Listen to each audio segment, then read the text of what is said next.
Hello and welcome to my channel. Last video में हमने देखा था कि इंडिया के अंदर साइमन कमीशन आया था 1928 के अंदर, और जिसने अपनी 1928 के अंदर जिसने अपनी रिपोर्ट जो है सबमिट करी थी 1930s के अंदर, जो कि 1930s आते आते इररिलेवेंट हो गया था।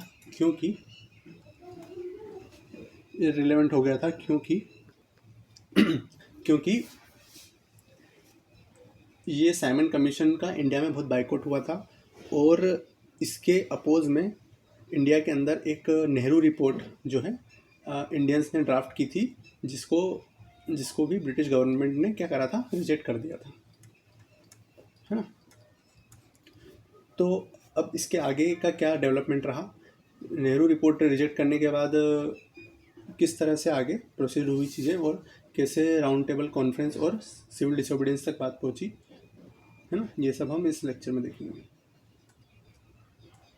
तो जब नेहरू रिपोर्ट डिसअप्रूव हो गई, उसके पहले कांग्रेस ने एक रेजोल्यूशन लिया था कि अगर गवर्नमेंट हमारी जो ये नेहरू रिपोर्ट बनाई है हम लोगों ने मेहनत से, इस नेहरू रिपोर्ट को अगर डोमिनियन स्टेटस भी था जिसके अंदर, जिसकी वजह से कई सारे लोग नाखुश थे इंडिया के अंदर उस डोमिनियन स्टेटस वाली नेहरू रिपोर्ट को अगर गवर्नमेंट रिजेक्ट करती है ना, तो क्या होगा कि हम पूर्ण स्वराज डिमांड करेंगे।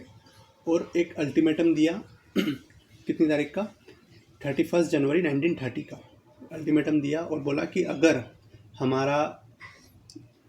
हमारी रिपोर्ट को अप्रूव नहीं किया गया गवर्नमेंट के द्वारा, तो हम क्या करेंगे, सिविल डिसोबीडियंस मूवमेंट लॉन्च करेंगे और पूर्ण स्वराज की डिमांड करेंगे इंडिया के अंदर, है ना।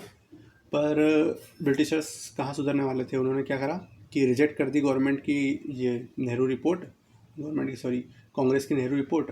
और कांग्रेस का एक दिल्ली मैनिफेस्टो भी था। ये दिल्ली मैनिफेस्टो क्यों था कि जो कांग्रेस थी, इरविन ने ये डिक्लेयर किया था कि हम एक, है ना, राउंड टेबल कॉन्फ्रेंस करेंगे। क्यों करेंगे, क्योंकि क्या हुआ था कि एक बात को समझो कि इंडिया के अंदर, है ना, बहुत अनस्टेबिलिटी आ गई थी 1920 से लेकर 1930 के बीच में, 20 से लेकर 30 के बीच में। क्यों आ गई थी, पहले तो नॉन कोऑपरेशन मूवमेंट हुआ था, जो कि बहुत कहीं मतलब काफ़ी हद तक सक्सेसफुल था, है ना, इंडिया वो ब्रिटिशर्स की नींव हिलाने में। फिर उसके बाद रिवोल्यूशनरी एक्टिविटीज़ हुई थी, जोर लगा के, बहुत ज़ोर से रिवोल्यूशनरी एक्टिविटीज़ हुई थी, है ना।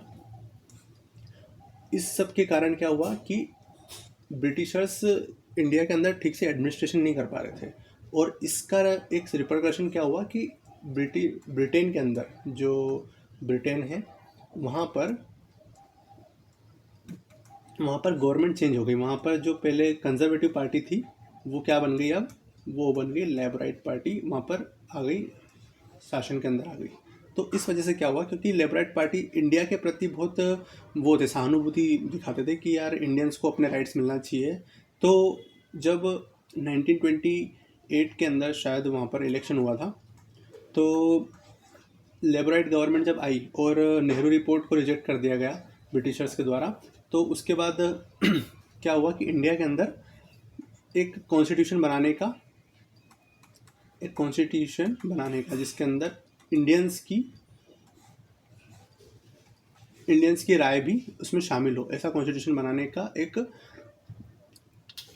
इनका विचार बना, है ना। तो इरविन ने डिक्लेयर करा कि हम एक राउंड टेबल कॉन्फ्रेंस करेंगे, और उसके अंदर सारे इंडियंस को बुलाएंगे, जो भी इंडियंस रिप्रेजेंटेटिव हैं उनको बुलाएंगे, और उनकी डिमांड्स को देखेंगे, और उस हिसाब से हम क्या करेंगे, एक कॉन्स्टिट्यूशन बनाएंगे इंडिया के लिए, है ना। और उन्होंने ये भी कहा कि जो डोमिनियन स्टेटस है उसके ऊपर भी विचार किया जाएगा कि देना है कि नहीं देना, है ना। तो इस राउंड टेबल कॉन्फ्रेंस के अंदर शामिल होने के लिए कांग्रेस ने ना कुछ डिमांड्स रखी, उसको कहा गया दिल्ली मैनिफेस्टो। तो उन डिमांड्स में क्या क्या था कि हम कॉन्स्टिट्यूशन के अलावा कुछ और बात नहीं करेंगे, है ना। कॉन्स्टिट्यूशन बनाना हमारा सबसे प्राइमरी एम होगा, है ना। और क्या होगा इसके अलावा, कि जो रिप्रेजेंटेशन होगा वो कांग्रेस का सबसे ज़्यादा होगा। राउंड टेबल कॉन्फ्रेंस के अंदर कांग्रेस का सबसे ज़्यादा रिप्रेजेंटेशन होना चाहिए, और कॉन्स्टिट्यूशन के अलावा किसी और मुद्दे पर बात नहीं करेंगे, है ना। और इसके अलावा इसके अलावा जो पॉलिटिकल प्रिजनर्स हैं ना, उनको छोड़ना पड़ेगा भैया, पॉलिटिकल प्रिजनर्स को छोड़ना पड़ेगा। अब ये बात मान भी जाते हैं इरविन भैया हमारी, पर क्या हुआ कि इन पर हो गया अटैक। जो हमारे चंद्रशेखर आज़ाद हैं, उन्होंने क्या कहा कि ये जिस एक ट्रेन में जा रहे थे, तो इनको निपटाने के लिए उस ट्रेन के सामने बम फोड़ दिए। तो बाल बाल बच्चे बेचारे मरते मरते, तो अब क्योंकि ये बाल बाल बच्चे थे मरते मरते, और चंद्रशेखर आज़ाद ने इनको निपटाने की पूरी व्यवस्था कर दी थी, पर क्या हुआ कि बच गए। तो इन्होंने बोला कि अब हम इनकी कोई बात नहीं मानेंगे, तो दिल्ली मैनिफेस्टो को रिजेक्ट कर दिया। तो अब इसके जवाब में क्या करा कांग्रेस ने, जब भी कुछ होता है एक सेशन बिठा लेते हैं। तो अब क्या करा, लाहौर सेशन लिया, और लाहौर सेशन के अंदर 19 कब हुआ ये 1929 में दिसंबर में, और बोला कि अब हम पूर्ण स्वराज की घोषणा करते हैं, अब हमको डोमिनियन स्टेटस वगैरह कुछ नहीं चाहिए, रखो तुम्हारा डोमिनियन स्टेटस तुम्हारे पास, और अब हमें क्या चाहिए भैया, पूर्ण स्वराज, हम लेंगे कंप्लीट इंडिपेंडेंस, ठीक है। और इसको बना दिया ऑफिशियल गोल कि अब यही अपना टारगेट है, और डिक्लेयर भी कर दिया कि 26 जनवरी 1930 को हमारा फर्स्ट इंडिपेंडेंस डे है। मतलब देखो, दिसंबर में बोला कि पूर्ण स्वराज चाहिए, और एक महीने में आज़ादी, एक महीना भी नहीं, 26 दिन के अंदर आज़ादी भैया, ठीक है। तो फर्स्ट इंडिपेंडेंस डे बना लिया, कब, 26 जनवरी 1930 को। तो ये सब क्या हुआ एक सीक्वेंस ऑफ चेन था, कहाँ तक का, 1930, 26 जनवरी 1930 तक का, और उसके बाद जो सिविल डिसोबीडियंस मूवमेंट चालू होगा वहाँ तक का। अब जो कोई भी प्रोटेस्ट होता है ना, तो वो कोई ऐसा, इसको थोड़ा समझ लो प्रोटेस्ट क्या होता है। प्रोटेस्ट का एक ढांचा समझो कि कैसा होता है। प्रोटेस्ट ऐसा नहीं होता कि लगातार चलते जा रहा है ना, लोग मरे जा रहे हैं और बस बलिदान दिए जा रहे हैं, ऐसा नहीं होता। इसमें दो फेज़ होते हैं, एक एक्टिव फेज़ होता है और एक फेज़ होता है इंट्रोस्पेक्शन का और एक डेवलपमेंट ऑफ स्ट्रेटेजी का, है ना। तो एक्टिव फेज़ क्या होता है, जब लोग सड़कों पे उतर के और अपना गुस्सा दिखा रहे हैं गवर्नमेंट के खिलाफ। और दूसरा क्या है कि जब लोग थक गए हैं, घर में आ गए वापस कि चलो भैया बहुत हो गया, अब थोड़ा आराम कर लेते हैं, तब जो लीडर्स हैं उनको करना है इंट्रोस्पेक्शन की, आखिर हमने क्या क्या गलतियाँ करी हैं और हम क्या बेहतर कर सकते थे इसके अंदर, है ना, ये उनको देखना रहता है। तो ये दो फेज़ होते हैं किसी भी सक्सेसफुल रिवॉल्यूशन के, या फिर क्या बहुत बोलते हैं इसको, फ्रीडम स्ट्रगल के अंदर जो प्रोटेस्ट होते हैं उसके, है ना। तो अब हम देखते हैं कि जो हमने 26 जनवरी 1930 के अंदर हमने डिक्लेयर करा था हमारा फर्स्ट इंडिपेंडेंस डे, वो हमने कैसे मनाया, थोड़ा सा देख लेते हैं। सबसे ज़रूरी चीज़, ये जो लाहौर सेशन हुआ था ना, इसके प्रेसिडेंट कौन थे, जवाहरलाल नेहरू, जिनको बहुत कम वोट मिले थे, पर क्योंकि इनको सिर्फ है ना 18 में से 3 वोट मिले थे, 15 लोगों ने इनको अपोज किया था, फिर भी इनको प्रेसिडेंट बनाया गया, कहाँ का, लाहौर सेशन ऑफ कांग्रेस का, है ना। क्योंकि इनके पीछे कौन खड़े थे, गांधी जी खड़े थे, उनका सपोर्ट था इनको। और जो जवाहरलाल नेहरू थे, वो उस टाइम जवाहरलाल नेहरू जो थे उस टाइम यंग लीडर थे और बहुत एंथुसियास्टिक थे। तो उनका शुरू से एक क्लियर विज़न था कि हमको जो कंट्री को अगर फ्री करवाना है तो हमको ओपन कॉन्स्पिरेसी करनी होगी, छुप छुप के नहीं वार करना है, इन पर खुलेआम वार करना है। और कैसा वार करना है, इनकी फाइनेंस के ऊपर वार करना है, फाइनेंशियल सिचुएशंस के ऊपर, रेवेन्यू के ऊपर, है ना, इनके ट्रेड के ऊपर। इस तरह से हमको इनको यहाँ से भगाना है, इनको मारना नहीं है, इनके ट्रेड को ख़त्म करना है। और फिर क्या कहा कि उन्होंने कहा कि मैं कोई अलग, अगर आज़ादी की हम लड़ाई लड़ रहे हैं तो मैं किसी भी किंग या फिर प्रिंस वाली गवर्नमेंट के पक्ष में नहीं हूँ, हम बिल्कुल सोशलिज्म है भैया, है ना, सोशलिस्ट हैं, है ना। और सोशलिज्म क्या होता है मैं बता चुका हूँ पहले भी, कि जो देश है उसके सारे रिसोर्सेज हैं वो सभी लोगों के हैं, किसी एक व्यक्ति के नहीं, किसी एक व्यक्ति का उस पर अधिकार नहीं है। तो हम हैं सोशलिस्ट और रिपब्लिकन, कि जो भी देश का सर्वोच्च नेता होगा या सर्वोच्च रिप्रेजेंटेटिव होगा वो एक चुना हुआ व्यक्ति होगा, ना कि कोई एक हायरार्कियल पोजीशन होगी, है ना। और किसी भी, और जो उस टाइम के मॉडर्न किंग्स बन रहे थे ना, मॉडर्न किंग कौन होते हैं कि जिन्होंने कोई इंडस्ट्रीज़ बनाई, है ना, इंडस्ट्री बनाई या फिर कुछ प्रोडक्शन लाइन सेटअप किया, है ना। अब क्या हुआ, बहुत सारा पैसा आ गया, बहुत सारा पैसा आ गया तो क्या करेंगे भैया, दुनिया पर राज करेंगे। तो उनके भी सपोर्ट में नहीं है, हम लगाएंगे इन पे हैवी टैक्सेस और एक बनेगी डेमोक्रेटिक गवर्नमेंट जिसके लिए अंदर सभी लोग रिस्पॉन्सिबल होंगे और सभी लोग इक्वल होंगे। क्या होंगे, सभी लोग इक्वल होंगे, ठीक है। तो और एक सबसे ज़रूरी बात जो बताई कि आगे अब से जो भी प्रोटेस्ट होंगे वो क्या होंगे, पीसफुल होंगे, पीसफुल होंगे, कोई भी वायलेंस नहीं होगा इनके अंदर, है। अब यहाँ से आगे बढ़ते हैं, थोड़ा सा देखते हैं कि 26 जनवरी 1930 को क्या किया था हमारे देश में। और नेहरू जी ने ये जो 31 दिसंबर 1929 के अंदर रावी नदी के ऊपर, रावी नदी का जो मतलब उसको बोलते हैं ना बैंक, वहाँ पर एक ट्राई कलर फ्लैग जो है इंडिया का झंडा लहराया और उसको सैल्यूट किया। और कौन सा स्लोगन कहा, इनकलाब जिंदाबाद, है ना। अब तो आज़ादी लेके रहेंगे। अब आगे बढ़ते हैं कि सबसे ज़्यादा जो डिसीज़न लिए गए वो क्या थे कि हमको पूर्ण स्वराज चाहिए और अब हम बाइकआउट करेंगे, है ना। बाइकआउट टैक्सेस का, रेवेन्यू का, जो रेवेन्यू इनको जाते हैं गवर्नमेंट को, इनको बाइकआउट करेंगे और टैक्स नहीं भरेंगे। और जो लेजिस्लेचर असेंबली है, काउंसिल है, उसको अपोज करेंगे।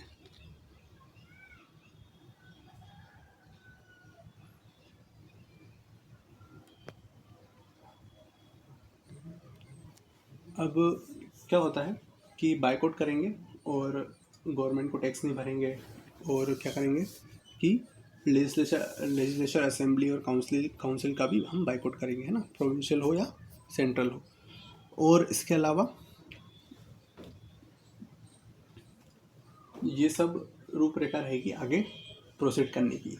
ये सब जवाहरलाल नेहरू ने एक दिशा दिखाई उस वक्त कांग्रेस को और देश के आम लोगों को कि इस तरह से अब हमें आगे प्रोसीड करना है ना। अब सिविल डिसोबीडियंस मूवमेंट क्या है उससे पहले देख लेते हैं कि जो इंडिपेंडेंस डे बनाया था और उसमें एक प्लेज गांधी जी द्वारा लिखी गई थी, वो समझ लेते हैं कि वो क्या थी और क्यों थी। तो इंडिपेंडेंस डे बनाया 26 जनवरी को, कई जगह पर हमने नेशनल फ्लैग को होस्ट किया, है ना, झंडे लहराए और उनको सैल्यूट किया। और क्या करा कि एक प्लेज ली जो गांधी जी द्वारा लिखी गई थी उस वक्त, और उसमें क्या था कि हर व्यक्ति का एक इनएलिएनेबल यानी कि एक ऐसा राइट है जो उससे छीना नहीं जा सकता, उसको उससे उसे उस राइट से उसे वंचित नहीं रखा जा सकता, है ना। तो फ्रीडम सबका ऐसा एक अधिकार है इस धरती पर रहने वाले हर एक इंसान का। दूसरा कि ब्रिटिश गवर्नमेंट को यहाँ से हमको पूरी तरीके से ख़त्म करना है और पूर्ण स्वराज, कंप्लीट इंडिपेंडेंस हमको स्थापित करनी है ना। और इसके बाद क्या था कि हमको जो ये इकोनॉमिक, पॉलिटिकल और स्पिरिचुअल, कल्चरल और क्या था, ये जो इकोनॉमिक, पॉलिटिकल, स्पिरिचुअल, कल्चर, इस तरह के जो एक्सप्लॉयटेशन इंडिया के अंदर हो रहे हैं कई सालों से, है ना, उनको ख़त्म करके और हमको लिबरेशन हासिल करना है। और अब से अगर हम ब्रिटिश गवर्नमेंट के जो स्लेवरी है उसको एक्सेप्ट करते हैं ना, अगर ब्रिटिश गवर्नमेंट के अंदर हम स्लेवरी को एक्सेप्ट करते हैं या फिर उनको सर्व करते हैं तो ये एक क्राइम होगा किसके अगेंस्ट, हर एक इंसान और भगवान के खिलाफ ये एक क्राइम होगा, है ना। ये प्लेस के अंदर गांधी जी ने बताया था सभी लोगों को। और एक जो इंस्ट्रक्शन दिया था सभी लोगों कि अब आगे से कांग्रेस के इंस्ट्रक्शन के अकॉर्डिंग देश के अंदर हम कंप्लीट इंडिपेंडेंस को पाने के लिए कार्य करेंगे, है ना। जो भी प्रोटेस्ट करना है, जो भी हमको सिविल डिसोबीडियंस मूवमेंट करना है, वो किसके अकॉर्डिंग करेंगे, कांग्रेस के अकॉर्डिंग करेंगे। और फिर गांधी जी ने एक 11 डिमांड रखी गवर्नमेंट के सामने। वो डिमांड्स क्या थी? 26 जनवरी 1930 के बाद जब ना इंडिपेंडेंस मिली, ना दिल्ली मैनिफेस्टो एक्सेप्ट हुआ, तो क्या डिमांड रखी गांधी जी ने कि एक जनरल इंटरेस्ट की डिमांड थी कुछ, कि हम रेवेन्यू इंडिया के अंदर कम होना चाहिए, और जहाँ पर अगर किसानों को या फिर जो किसानों को और इनको ज़रूरत है ना, लैंड रेवेन्यू कम करने की, है ना, या फिर जो लोन इनको दे रखा है उसमें जो है ना लोन माफ़ी कर दो, तो लोन दे रखा है उसमें कुछ भी सहूलियत देने की अगर आवश्यकता है तो वो देना चाहिए, है ना। और जो आर्मी के ऊपर एक्सपेंडिचर है ना, उसको भी, आर्मी के अंदर जो एक्सपेंडिचर है उसको भी 50% से घटाने की मांग करी थी गांधी जी ने, क्योंकि वो नॉन वायलेंस के सपोर्टिव थे, है ना। दूसरा क्या था कि जो लिक्वर है, यानी कि जो शराब है, नशा है, उसको तो पूरी तरीके से बैन करना है इंडिया के अंदर, है ना। दूसरा क्या था, जो सीआईडी है उसके अंदर रिफॉर्म लाना है, उस वक्त भी सीआईडी, उसके अंदर रिफॉर्म्स लाना है, उसको एक लिबरल बॉडी बनाना है, उसको ऐसी बॉडी बनाना है जो गवर्नमेंट के लिए नहीं, लोगों के लिए काम करे, है ना। और जो आर्म्स एक्ट हैं और लाइसेंस इशू जो कि हथियार के लाइसेंस इशू करने के लिए जो कानून बनाए गए हैं उनको थोड़ा सा स्ट्रिक्ट बनाना है, ताकि लोग हथियारों का कम से कम इस्तेमाल करें। और जो प्रिजनर्स हैं उनको एक अच्छा, मतलब जो पॉलिटिकल प्रिजनर्स हैं उनको, उनके साथ इंसानों जैसा व्यवहार हो, उनके साथ बदसलूकी नहीं की जाए, उनको टॉर्चर ना किया जाए जेल के अंदर, उनको अच्छे रहने खाने की व्यवस्था दी जाए, है ना। और जो पोस्टल रिजर्वेशन बिल है उसको एक्सेप्ट किया जाए, है ना। और जो कुछ स्पेसिफिक डिमांड्स थी कि जो इंडिया के अंदर रुपी है और ब्रिटेन का पाउंड है, पाउंड स्टर्लिंग, उसका एक्सचेंज रेट के अंदर उसको सुधारा जाए, जो रेशो है उसका, है ना, एक्सचेंज रेट का जो रेशो है उसको कम किया जाए। दूसरा कि इंडिया के अंदर जो टेक्सटाइल इंडस्ट्री है उसके लिए, उसको बचाने के लिए कुछ कार्य किए जाएँ। और जो शिपिंग इंडस्ट्री है ना, उसको क्या करा जाए, रिजर्व किया जाए कि ये इंडियंस ही इसको ऑपरेट करेंगे, बाहर के लोग ऑपरेट नहीं करेंगे। और जैसा कि मैंने बताया, किसानों के लिए क्या था, रेवेन्यू कम करना 50% से।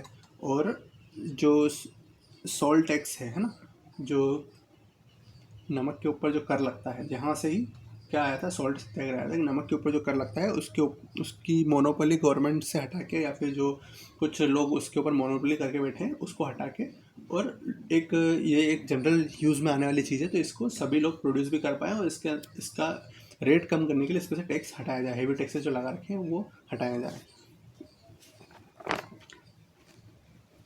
और जब गवर्नमेंट की तरफ से इन सब डिमांड्स का कोई पॉजिटिव रिस्पॉन्स नहीं मिला, और नेहरू रिपोर्ट के ऊपर भी कोई पॉजिटिव रिस्पॉन्स नहीं मिला, है ना, और एक और क्या था हमारा दिल्ली मैनिफेस्टो, उसके ऊपर भी कोई पॉजिटिव रिस्पॉन्स नहीं मिला गवर्नमेंट से, तो कांग्रेस ने क्या कहा कि अब हम क्या करेंगे, अब हम करेंगे सिविल डिसोबीडियंस मूवमेंट, यानी कि अब हम सत्याग्रह करेंगे और गवर्नमेंट को दिखा देंगे कि अगर हम लोग नहीं हैं, अगर जो आम जनता है, पॉपुलेशन है देश की, वो अगर यूज़ ही नहीं करेगी आपका प्रोडक्ट, वो अगर आपके प्रोडक्ट को बाइकआउट कर देगी, तो आपको बहुत ज़्यादा नुकसान होगा, और आपके पास इतना पैसा भी नहीं रहेगा कि अपनी गवर्नमेंट चला पाओ, अपनी आर्मी को सस्टेन कर पाओ, है ना।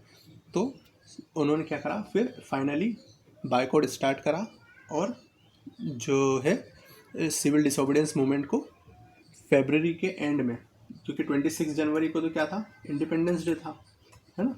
और 31 जनवरी को क्या करा था, ये 31 जनवरी तक इन्होंने बात नहीं मानी थी, तो गांधी जी ने एक मौका और दिया था कि चलो ठीक है भैया, हमने अल्टीमेटम दिया था 31 जनवरी तक का, पर आप नहीं मान रहे हो तो हमारी ये वाली डिमांड्स मान लो, पर ये भी नहीं माननी। तो फिर आखिरकार फरवरी का एंड आते आते क्या करा था, कांग्रेस वर्किंग कमेटी ने आखिरकार सिविल डिसोबीडियंस मूवमेंट को लॉन्च कर दिया था, है ना। तो अब आगे बढ़ते हैं यहाँ से।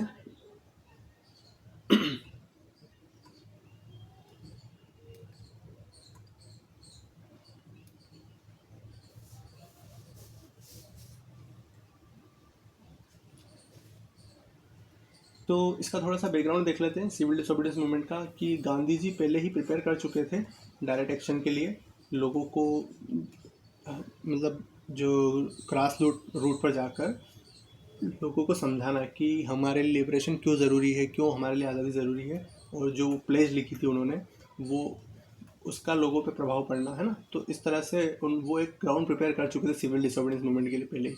और कांग्रेस वर्किंग कमेटी ने बाइकआउट स्टार्ट कर दिया था, है ना, जो फॉरेन गुड्स थे उसका, है ना।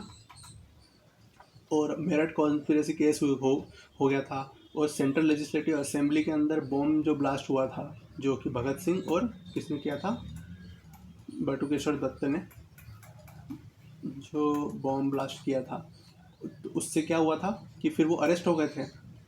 और अरेस्ट होने के बाद क्या हुआ था कि जो पूरा उनका जो कोर्ट ट्रायल था वो पेपर के अंदर पब्लिश हुआ था, जिससे लोगों के अंदर लोगों ने तो मज़े मज़े में क्या देखा कि एक हीरो ने किस तरह से ब्रिटिश गवर्नमेंट को परेशान किया, पर उसकी जगह जो हमारे हीरोज़ दिखाना चाहते थे जनता को, वो भी उनके कानों तक मैसेज पहुंच गया कि लिबरेशन क्यों ज़रूरी है ना।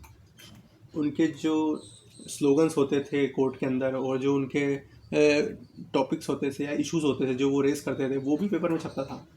तो उससे क्या होता था, लोगों में एक अवेयरनेस आती थी कि लिबरेशन क्यों ज़रूरी है और हमको किस तरह से एक्सप्लॉइट किया जा रहा है ना। तो ये सारे मैसेजेस जनता तक पहुंचते थे। तो ये एक ग्राउंड प्रिपेयर हुआ सिविल डिसोबीडियंस मूवमेंट के लिए। और फिर क्या हुआ, आखिरकार ब्रिटेन के अंदर सरकार चेंज हो गई, और जो वेगवुड बेन जो है वो नए सेक्रेटरी बने इंडिया के। और फिर उसके बाद इरविन ने डिक्लेयर करा था कि हम राउंड टेबल कॉन्फ्रेंस करेंगे। और फिर दिल्ली मैनिफेस्टो हुआ था, है ना। और फिर दिल्ली मैनिफेस्टो में क्या हुआ था कि कुछ डिमांड्स थी कांग्रेस की राउंड टेबल कॉन्फ्रेंस को ज्वाइन करने की, पर वो डिमांड क्या हुआ था, रिजेक्ट कर दी थी इरविन ने। क्यों रिजेक्ट कर दी थी, क्योंकि चंद्रशेखर आज़ाद ने एक ट्रेन थी जिसमें इरविन सफ़र कर रहे थे, उसके अंदर क्या करा था, बॉम्ब ब्लास्ट कर लिया था। बॉम्ब ब्लास्ट करने की वजह से क्या हुआ था कि ये इरविन बाल बचे थे मरते मरते। तो इस वजह से जब ये दिल्ली मैनिफेस्टो आया था उसी के बाद ये बॉम्ब ब्लास्ट हुआ था, तो उस वजह से दिल्ली मैनिफेस्टो की डिमांड जो थी इरविन ने डिक्लाइन कर दी थी। तो इसके बाद लाहौर सेशन हुआ। लाहौर सेशन के अंदर पूर्ण स्वराज की घोषणा करी, और एक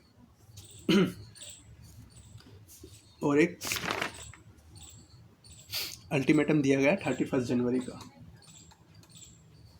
कि 31 जनवरी तक आप हमको दे दो आज़ादी, या फिर हमारी डिमांड्स मान लो, नहीं तो हम आपको सिविल डिसोबीडियंस के थ्रू मजा चखाएंगे, है ना। तो ये अभी तक का पूरा टाइमलाइन था। अब यहाँ से आगे बढ़ते हैं। ये सब मैं बता चुका हूँ आपको, इरविन ने जो डिक्लेरेशन किया था और फिर दिल्ली मैनिफेस्टो हुआ था, इसमें इरविन ने डिमांड्स को रिजेक्ट कर दिया था क्योंकि उन पर ट्रेन ब्लास्ट हुआ था और गवर्नमेंट का कोई रिस्पॉन्स नहीं आया। तो कांग्रेस वर्किंग कमेटी और गांधी जी ने मिलकर क्या करा था, फरवरी के एंड में सॉल्ट सत्याग्रह लॉन्च किया, है ना। सॉल्ट सत्याग्रह क्या है, सिविल डिसोबीडियंस मूवमेंट। तो अब आगे बढ़ते हैं।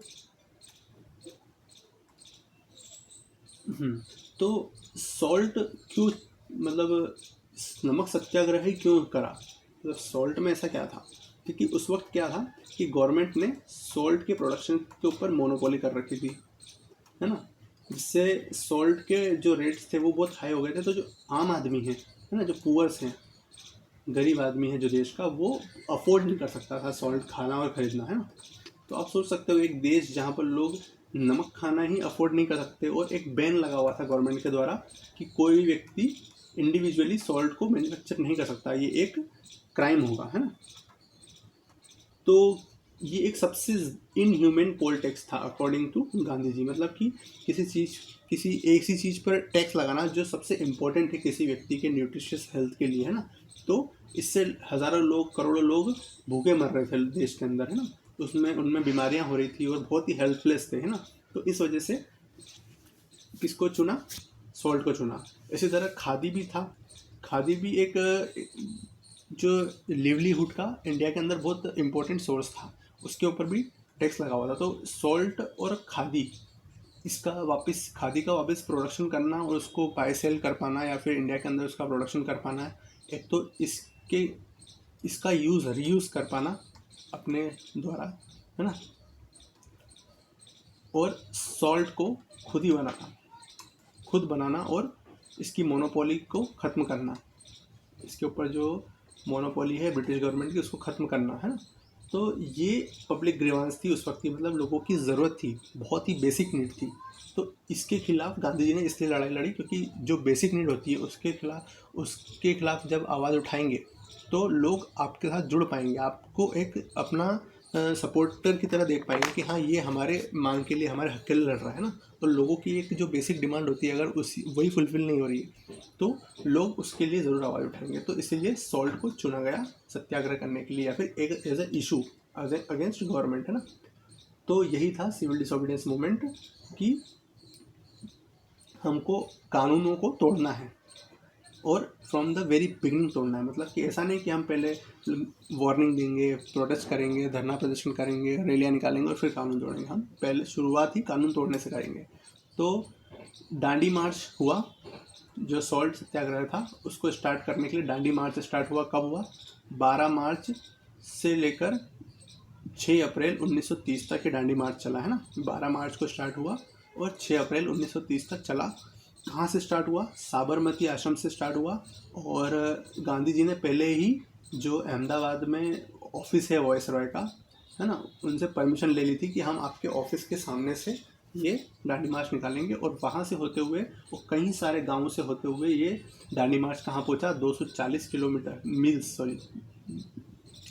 मील्स की यात्रा करके ये कहाँ पहुँचा? ये पहुँचा डांडी के बीच के ऊपर, जो एक गुजरात में एक जगह है डांडी, वहाँ बीच पे पहुँचा। और वहाँ पर क्या करा? बीच पे से नमक इकट्ठा करा, पानी उबाल के नमक बनाया गांधी जी ने, और जो सॉल्ट लॉ था उस वक्त का उसको ब्रेक करा। यही क्या है? सिविल डिसोबीडियंस, कि हम कानूनों को नहीं मानेंगे, जो आपके द्वारा वायलेशन, मतलब एक्सप्लॉयटेशन के कानून बनाए गए हैं उनको हम नहीं मानेंगे। तो गांधी जी ने नमक बनाया और कानूनों को तोड़ दिया, है ना।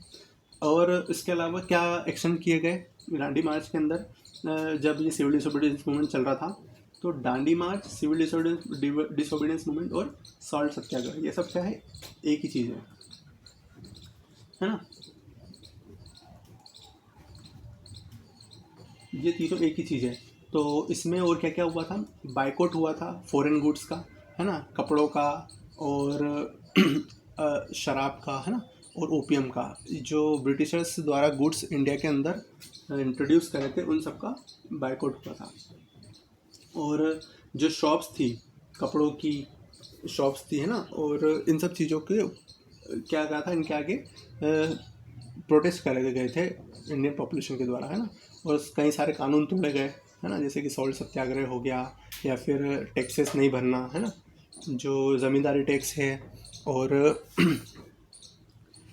रायतवाड़ी एरिया के अंदर जो रायतवाड़ी टैक्स लगता है उसको भरना बंद कर दिया था लोगों ने। और चौकीदारी टैक्स भी लोगों ने, ज़मींदारी एरिया के अंदर जो चौकीदारी टैक्स लगता था, जो ज़मींदारी जिन एरियाज में ज़मींदारी लागू थी वहाँ पर क्या लगता था? चौकीदारी टैक्स।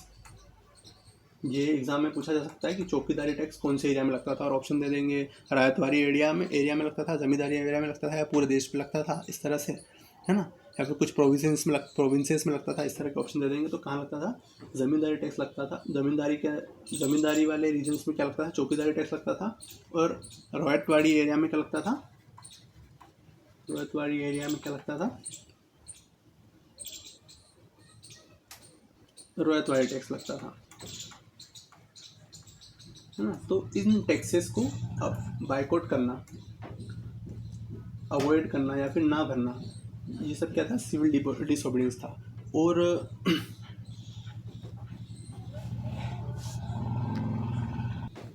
ये सब कानूनों को तोड़ने का मतलब क्या था कि जो इंडियंस हैं वो अब क्या है, ब्रिटिशर्स के अंडर में नहीं रहेंगे, वो अब एक आज़ादी के साथ अपने देश को अपने देश के अंदर रहेंगे, ठीक है।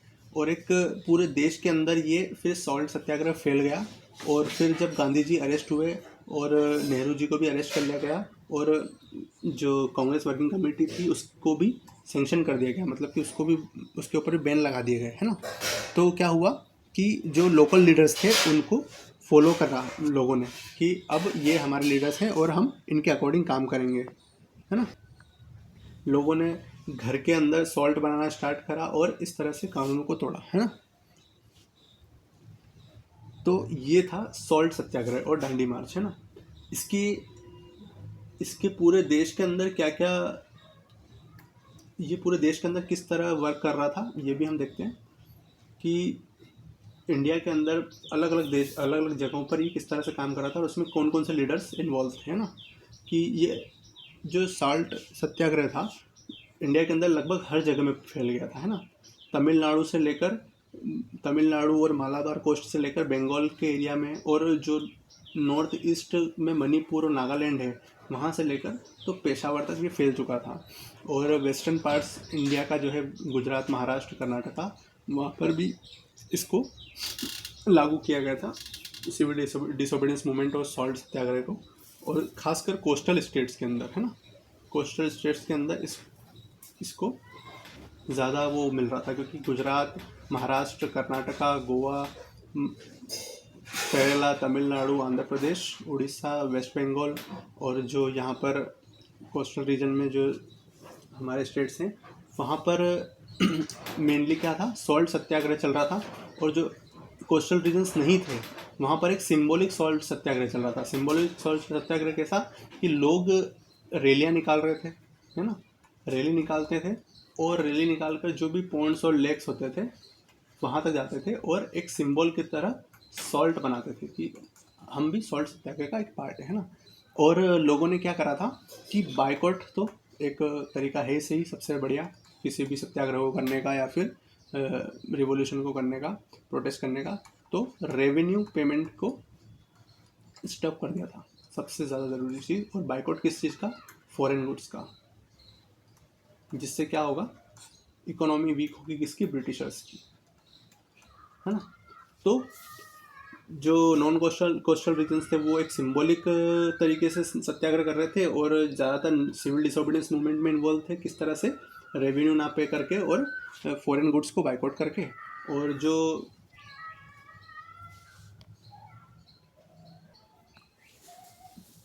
कुछ एरियाज़ में कुछ लीडर्स जो एक्टिव थे वो थे सी राजगोपालाचारी, जो कि तमिलनाडु के अंदर एक्टिव थे, और के केलप्पन जो कि मालाबार रीजन में एक्टिव थे, और खान अब्दुल गफ्फार खान जिन्होंने एक बहुत बड़ी मुस्लिम मेजोरिटी को सपोर्ट में लाए थे सिविल डिसोबीडियंस मूवमेंट के अंदर, है ना। इन्होंने बहुत इम्पोर्टेंट रोल करा था, क्योंकि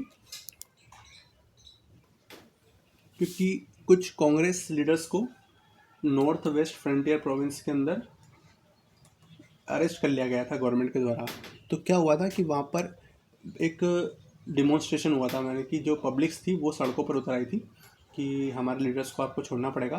तो उस पर क्या हुआ था कि वहाँ पर एक मिलिट्री का वो ग्रुप है जिसको बोलते हैं गढ़वाल राइफल, है ना।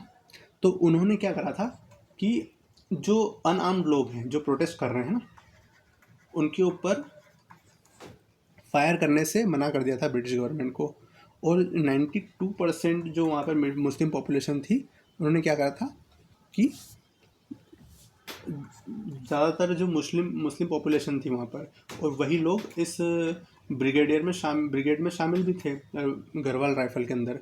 तो इस वजह से क्या हुआ था कि उस एरिया के अंदर, नॉर्थ वेस्ट फ्रंटियर प्रोविंस के अंदर, जो ब्रिटिशर्स थे वो काफ़ी नर्वस हो गए थे ये यूनिटी देखकर, और मुस्लिम्स ने जो सपोर्ट किया था कांग्रेस लीडर्स के लिए, है ना, वो देखकर। कि यार हमने तो कितना कोशिश करा इनको तोड़ने का, पर ये फिर भी इनका ही सपोर्ट कर रहे हैं।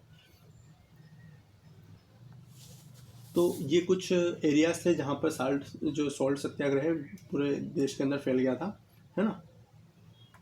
इसके आगे हम देखते हैं कि इसका इम्पैक्ट क्या रहा, सॉल्ट सत्याग्रह या फिर जो भी disobedience movement, civil disobedience movement है, इसका क्या इम्पैक्ट रहा फ्रीडम स्ट्रगल के अंदर।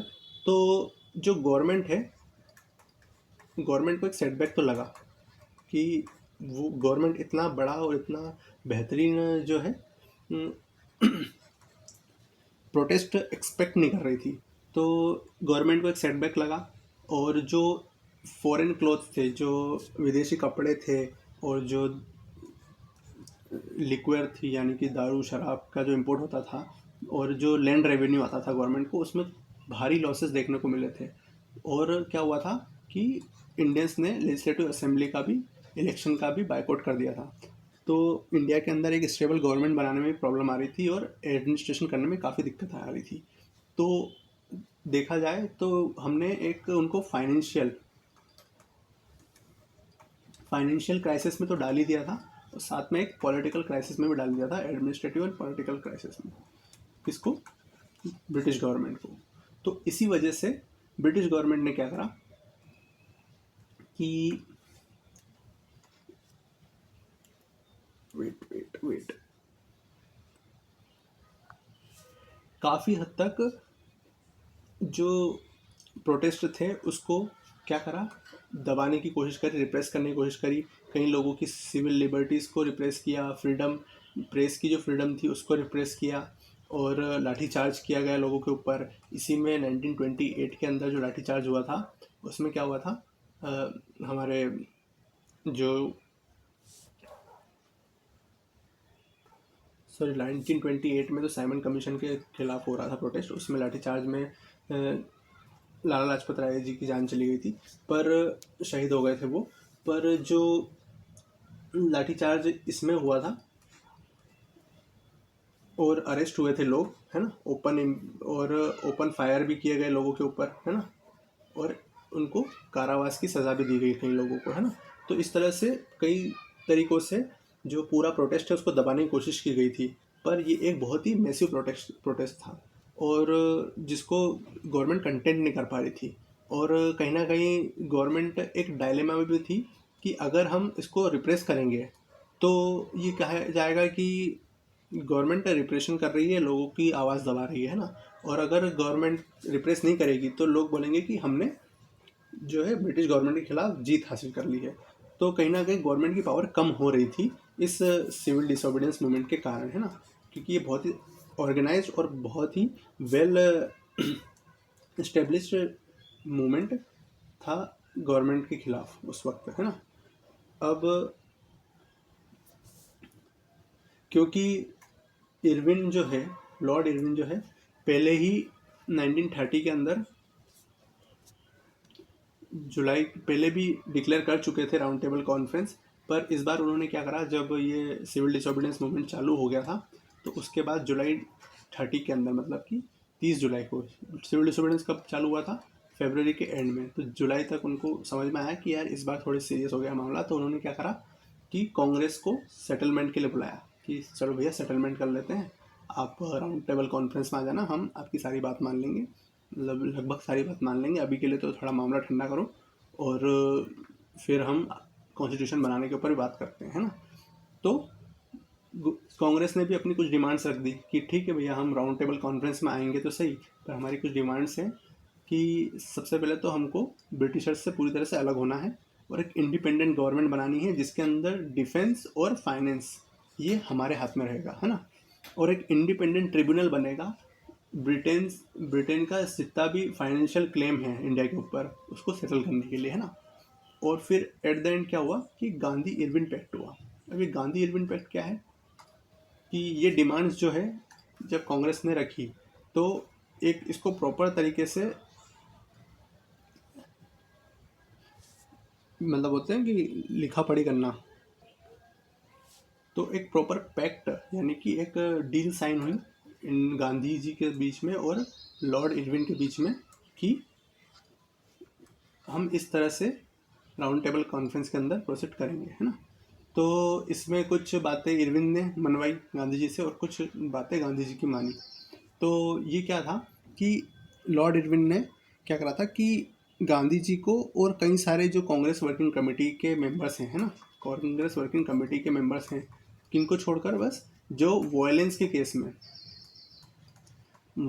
केस में जो जेल गए थे उनको छोड़कर, जैसे कि हमारे भगत सिंह हैं और चंद्रशेखर आज़ाद, तो उन्होंने तो खुद को ही गोली मार ली थी, और जैसे कि सूर्य सेन है ना, तो इन लोगों को छोड़कर और जितने भी कांग्रेस वर्किंग कमेटी के मेंबर्स हैं और गांधी जी हैं और जितने भी लोग प्रोटेस्ट में शामिल थे उन सबको छोड़ देंगे, है ना। छोड़ दिया था कितनी तारीख को, 25 जनवरी 1931 को ही छोड़ दिया था। और फिर 1931 को छोड़ दिया था और एक सेटलमेंट हुआ गांधी जी के बीच में और लॉर्ड इरविन के बीच में। तो गांधी जी ने रिप्रेजेंट किया था उस वक्त इंडिया के जितनी भी पॉपुलेशन थी, है ना, कांग्रेस को, और इंडियन पॉपुलेशन को रिप्रेजेंट किया था किसने, गांधी जी ने। और ब्रिटिश गवर्नमेंट को कौन रिप्रेजेंट कर रहा था, लॉर्ड इरविन रिप्रेजेंट कर रहे थे। तो इसमें क्या करा था इन्होंने, पैक्ट के अंदर क्या बातें तय हुई थी कि एक तो सबसे पहली बात कि हम सिविल डिसोबीडियंस मूवमेंट वापस ले लेंगे, है ना, और राउंड टेबल कॉन्फ्रेंस के अंदर पार्टिसिपेट करेंगे। ये बात किसने मानी थी, गांधी जी ने मान ली थी। और जो लॉर्ड इरविन ने जो बात मानी थी, जो डील करी थी, वो ये थी कि कॉन्स्टिट्यूशन के ऊपर ही बात होगी सिर्फ राउंड टेबल कॉन्फ्रेंस के अंदर, है ना। और 3 जो प्रिंसिपल्स है, 3 जो सबसे मुख्य चीज़ें रहेंगी उस कॉन्स्टिट्यूशन के अंदर, वो होगा फेडरेशन, इंडियन फेडरेशन, और रिस्पॉन्सिबिलिटी किस तरह शेयर होगी फेडरेशन के बीच में, और रिजर्वेशन किस तरह से होगा, और जो फाइनेंस है और सिक्योरिटी है इंडिया की, उसके सेफगार्ड पे किस तरह से बातें होंगी, मतलब किस तरह से उन पर डिसीजन लिए जाएंगे आगे, है ना। ये सब उसके अंदर डिसाइड होगा, है ना। और क्या क्या मुख्य चीज़ें थी इस पैक्ट की, जो भी लोगों पे फाइन्स लगा रखे हैं, है ना, उन सबको हटा दिया जाएगा, जो भी अभी तक कलेक्ट नहीं किए गए हैं फाइन्स हटा देंगे। और क्या बोला था कि जो भी ज़मीन जब्त करी है मज़दूरों से और किसानों से, उसको लौटा देंगे, जो भी ज़मीन बेची नहीं है थर्ड पार्टी को, है ना, वो ज़मीन लौटा देंगे। और जितने भी गवर्नमेंट एम्प्लॉयज़ है जिन्होंने सिविल डिसोबीडियंस मूवमेंट के अंदर क्या करा था, अपनी नौकरियां से रिज़ाइन कर दिया था, उनके साथ अच्छा बिहेव किया जाएगा और उनको अपनी नौकरियां वापस मिल जाएंगी, है ना। और लोगों को जो कोस्टल विलेजेस में रहते हैं ना, कोस्टल विलेजेस में रहते हैं, उनको नमक बनाने का, सॉल्ट बनाने का, सॉल्ट मैन्युफैक्चरिंग करने का क्या मिलेगा, राइट मिलेगा। और पर इंडिविजुअल पर्पस, यानी कि हाउस होल्ड यूज़ पर्पस से, ना कि बेचने के पर्पस से। और जो right to peaceful and non violent picketing, यानी कि हम धरना प्रदर्शन करेंगे किसके खिलाफ, फॉरेन गुड्स और शराब के खिलाफ अभी भी हम धरना प्रदर्शन करेंगे, पर नॉन वायलेंट होगा और पीसफुल होगा, है ना। तो ये सब कुछ डिमांड्स थी जो कि मान ली गई। और इस पैक्ट के बाद क्या हुआ था, कुछ बातें नहीं मानी गई थी जो गांधी जी की, एक कि जो भगत सिंह और जो उनके कॉमरेड्स हैं, यानी कि जो उनके साथी थे, उनको माफ़ी की डिमांड करी थी गांधी जी ने, पर वो क्या हुआ था, उसको डिक्लाइन कर दिया गया उस मांग को। और इसके अलावा गांधी जी ने सिविल डिसोबीडियंस मूवमेंट तो वापस ले ही लिया था, और क्या बोला था कि अब हम पार्टिसिपेट करेंगे इसमें राउंड टेबल कॉन्फ्रेंस के अंदर। तो ये सब चीज़ें हुई गांधी इरविन पैक्ट के अंदर। और फिर इसके बाद हुआ था राउंड टेबल कॉन्फ्रेंस। तो थोड़ा सा एनालाइज करते हैं कि सिविल डिसोबीडियंस मूवमेंट के अंदर आखिर हमने क्या क्या किया, है ना। सबसे पहली बात, जो इसको वापस लेने का फैसला था, ये कोई रिट्रीट नहीं था, ये एक तरह की जीत थी, है ना। ये एक विन सिचुएशन थी इंडिया के लिए, क्योंकि अब हमारे जो पॉलिटिकल लीडर्स थे वो डील करने के लिए कैपेबल थे, किससे, ब्रिटिश गवर्नमेंट के साथ, है ना। तो हम कहीं ना कहीं इक्वल पोजीशन पे आ गए थे ब्रिटिश गवर्नमेंट के साथ, है ना, पहली बात। और हमको भी पता है और गवर्नमेंट को भी पता था कि जो मास मूवमेंट है वो शॉर्ट लिव्ड है और लोगों में इतनी कैपेसिटी नहीं है कि वो एक इंडिविजुअल एक्टिविस्ट की तरह सेक्रीफाइस कर सके अपनी लाइफ का। तो इतने कम समय में एक अच्छा खासा मास प्रोटेस्ट हुआ और उसका गवर्नमेंट के ऊपर असर हुआ था, है ना। तो क्योंकि सितंबर के बाद जो सिविल डिसोबीडियंस मूवमेंट चालू था, उसमें भी एक तरह से थकावट दिख रही थी लोगों में कि अब लोग इसको सस्टेन नहीं कर पा रहे आगे, है ना। कुछ लोग डिसअपॉइंटेड थे, जैसे कि यंग लीडर्स और जो किसान थे वो, क्योंकि यंग लीडर्स तो क्या चाहते थे कि बस अब हमने ये प्रोटेस्ट शुरू करा है तो अब तो बस हम उखाड़ के फेंक देंगे गवर्नमेंट को, और अब इनकी हमें कोई ज़रूरत नहीं है। और किसानों के कुछ जो लैंड सेटलमेंट्स थे वो नहीं हो पाए थे। वो होंगे, कब होंगे, जब कांग्रेस की मिनिस्ट्री आएगी उन प्रोविंसेस में, तब होगा वो लैंड सेटलमेंट। तो इसलिए कुछ जो किसान थे वो डिसअपॉइंटेड थे इससे, गांधी इरविन पैक्ट से। और कुछ लोग काफ़ी जश्न मना रहे थे क्योंकि हमारे नेशनल लीडर्स अब इक्वल थे गवर्नमेंट को हमारी बात सुननी पड़ेगी। और कुछ लोग तो बस इसीलिए खुश थे क्योंकि बहुत सारे प्रिजनर्स जो इनको कैदी बना के वहाँ पर जेल में बंद कर दिया गया था गवर्नमेंट के द्वारा प्रोटेस्ट करने के लिए, तो उनको वापस घर आने का मौका मिल गया था। तो इसलिए भी कई सारे लोग खुश थे। अब इसको अगर नॉन कोऑपरेशन मूवमेंट के साथ, सिविल डिसोबीडियंस मूवमेंट को अगर नॉन कोऑपरेशन मूवमेंट के साथ, जो हमने पिछली बार पढ़ा था, उसके साथ कंपेयर करें तो हम देखेंगे कि इन दोनों के एस्पेक्ट बहुत डिफरेंट है। यानी कि इन दोनों का एक तरीका और इन दोनों के रिजल्ट्स काफ़ी डिफरेंट है, और इनके अंदर जो डिमांड की गई थी वो भी काफ़ी डिफरेंट थी। क्योंकि जो सिविल डिसोबीडियंस मूवमेंट है उसके अंदर हमने कंप्लीट इंडिपेंडेंस की मांग की थी, जबकि जो नॉन कोऑपरेशन मूवमेंट था उसके अंदर हमने स्वराज की मांग तो की थी, पर वो इतने क्लियर वर्ड्स में नहीं था, एक लाउड एंड क्लियर वर्ड्स में नहीं था कि अब हमको बस हटाना है ब्रिटिशर्स को और बस अपना स्वराज स्थापित करना है ना। पूर्ण स्वराज हमने कब अडॉप्ट किया था? 1928 के अंदर, है ना। और बस जो नॉन कोऑपरेशन मूवमेंट था वो बस दो चीज़ों को सही करने के लिए था। एक तो जो टर्की के अंदर खिलाफत का जो रूल ख़त्म हो रहा था उसके खिलाफ था, जो मुस्लिम्स लोगों की जो इश्यूज था वो, और दूसरा जो जलियांवाला बाग मैसेकर हुआ था, है ना, जलियांवाला बाग मैसेकर हुआ था, उसके अंदर जो लोगों के साथ एट्रोसिटीज़ हुई थी उसमें सही जांच हो और सही व्यक्ति को सज़ा मिले, उसके खिलाफ बस दो चीज़ों को सही करने के लिए यह नॉन कोऑपरेशन मूवमेंट हुआ था। और मेथड्स क्या थी?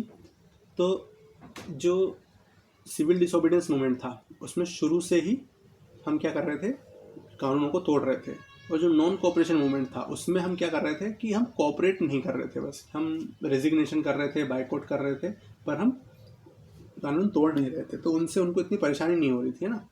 और इसमें देखा गया कि कुछ जो फैक्शंस है पॉपुलेशन के उनका पार्टिसिपेशन कम हुआ, और कुछ फैक्शंस थे पॉपुलेशन का उसका पार्टिसिपेशन बढ़ गया था उस वक्त, है ना। जैसे कि मुस्लिम्स का और स्टूडेंट्स का और जो गवर्नमेंट वर्कर्स थे उनका जो है पार्टिसिपेशन कम हो गया था। क्यों?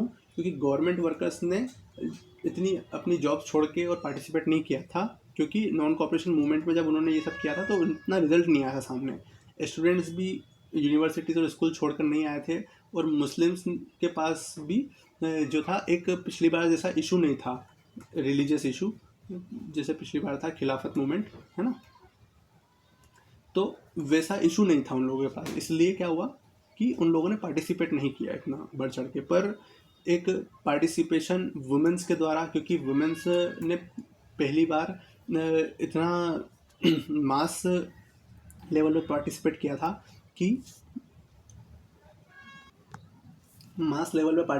था कि पहली बार उनको घर से बाहर निकलने का मौका मिला था। और गांधी जी ने भी अपील की थी, लिबरेशन का उन्हें पहली बार एहसास हुआ था, और गांधी जी ने भी वुमेन से अपील की थी कि आप लोगों को बढ़ चढ़ के हिस्सा लेना पड़ेगा देश के लिबरेशन के मूवमेंट के अंदर, है ना। और वर्कर्स, लेबर्स और किसानों का और छोटे बिजनेसमैन का इसमें काफ़ी पार्टिसिपेशन रहा था सिविल डिसोबीडियंस मूवमेंट के अंदर। और इस बार सिविल डिसोबीडियंस मूवमेंट के अंदर 3 गुना ज़्यादा जो लोग हैं, है ना, उनको क्या करा था? जेल में डाल दिया गया था ब्रिटिशर्स के द्वारा। और इस बार कांग्रेस के अंदर जो पिछली बार जो लोग जिस तरह से इन्वॉल्व नहीं थे, पर इस बार एक अच्छी स्ट्रेटेजी के साथ गांधी जी ने पहले ही एक ग्राउंड तैयार कर दिया था, लोगों को तैयार कर दिया था कि अब हमको ब्रिटिश गवर्नमेंट के खिलाफ एक मोर्चा खोलना है ना। तो इस तरह से पहले से स्ट्रेटेजिक तैयारी हो चुकी थी। और गवर्नमेंट और जो कांग्रेस है उसके जो पुराने और जो ओल्ड और जो न्यू यंग नेता थे वो दोनों साथ मिलकर काम कर रहे थे, है ना। तो इसलिए जैसे गांधी जी और जवाहरलाल नेहरू हैं, तो ये साथ मिलकर काम कर रहे थे, इसलिए कांग्रेस एक ऑर्गेनाइजेशनली बहुत स्ट्रॉन्गर था इस बार। तो ये डिफरेंस था पिछले वाले और पिछले नॉन कॉपरेशन मूवमेंट में और सिविल डिसोबीडियंस मूवमेंट के अंदर, है ना। तो ये पूरा सिविल डिसोबीडियंस मूवमेंट तक का पूरा क्रोनोलॉजी थी जो मैंने आपको बताई। अब इसके आगे हम देखेंगे कि कैसे कराची सेशन होता है कांग्रेस का और उसके बाद राउंड टेबल कॉन्फ्रेंस होती है जिसके क्या आउटकम निकल के आते हैं, और फिर कैसे गवर्नमेंट ऑफ इंडिया एक 1935 बनता है। आज के लिए इतना ही। Thank you so much. Have a good day. Thank you.